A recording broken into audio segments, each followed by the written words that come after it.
It is October the 19th, Friday. This is your host Dan once again, and today we're playing car mechanic. My window switch in my car. Ooh, that don't sound good. Is the window going out? Nope, it's stuck in the door. I know just what this problem is. I've fixed it before, so I've got to get this door panel off, take the door apart, get the window regulator completely out of the door, and replace a part on it. Hey. This is the part. It's a window ribbon tape. This is a Dorman part. I can't remember what part number it is. I usually buy these by twos because they always break. So I know it comes in a red box or something with the help on it, but this is the part we're going to replace inside the regulator. Just got some tools ready. 7mm, 10mm screwdriver. Got a drill here. Drill out the rivets, and then let's get going. So the first thing I got to do is disable the dome light, so I don't want to be working in the car for an hour or so and then kill the battery because I've had the door open for so long. So I'm going to take a second and do that, kill that light. Okay, dome light's off. As you can see, I've got custom door panels on my car, but the disassembly is pretty much just the same as any regular door panel for one of these cars.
Okay, so got some rivets to drill out. There's an Allen head bolt here I get out. Size no.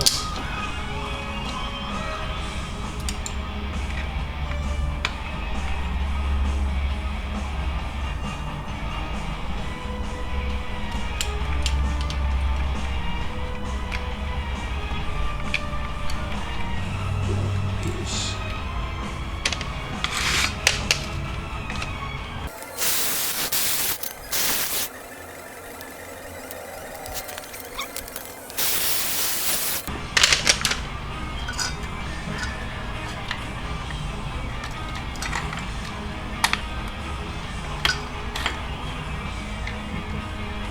That broken piece.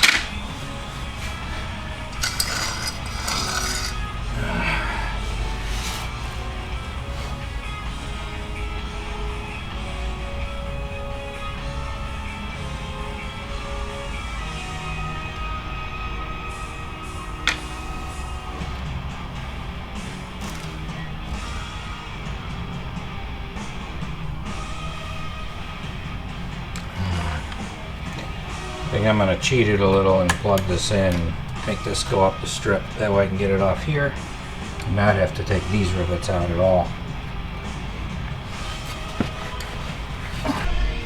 Alright, so I got the broken piece off of the regulator, and you can see it snapped right here. But the important thing is going to be for this piece right here is that I cut it to the exact same size as the piece I removed. Otherwise, this will be too long and it'll bind and break, or it'll be too short and could run into the same problem. So I'm going to get myself a Sharpie, I'm going to measure it out exactly, and I'm going to just cut this to length.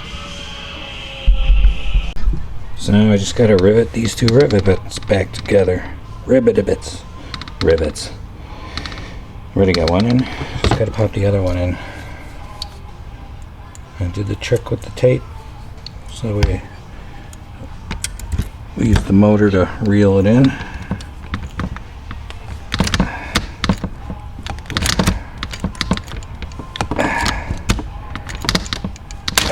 There we go. So now the part's ready to go in. Just got to do everything I did before in reverse. Put it back together.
Okay, so before I button this all up, I want to close the door, of course. Make sure I don't have to adjust the window, so then I got to take it all apart again.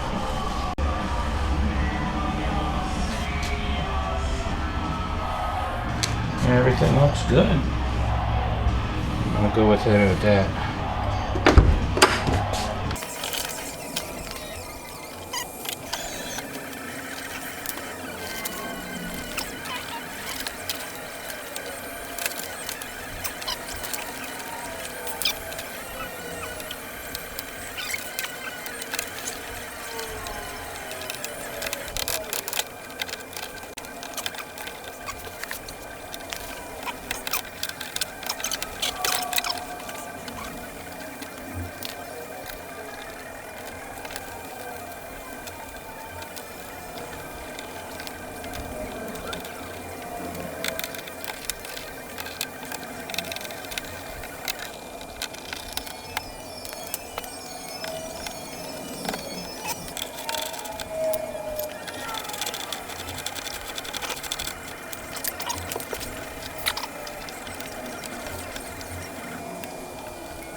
So the door is all back together, and somebody actually armor-alled it too. How nice. Windows up. Let's give it a test. Let's hit that switch. It's always been a slow window.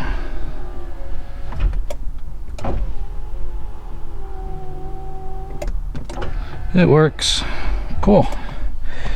Got that done for the price of that big old white wire tie, which was probably about 20 bucks and a couple hours of my time, whatever that's worth. I probably would charge about $250 for this repair. I think a dealer is probably somewhere in the neighborhoods of $500 to $750 because they're going to swap out that whole entire regulator for you. Well, anyways, I was cleaning the car up, found out under there heater core's leaking. It's leaking on the floorboard, so great. That thing's wonderful to do. Done that once before too, so that'll be another one coming up. But got this done for cheap. At least now I can roll my window up in the rain and not get soaked.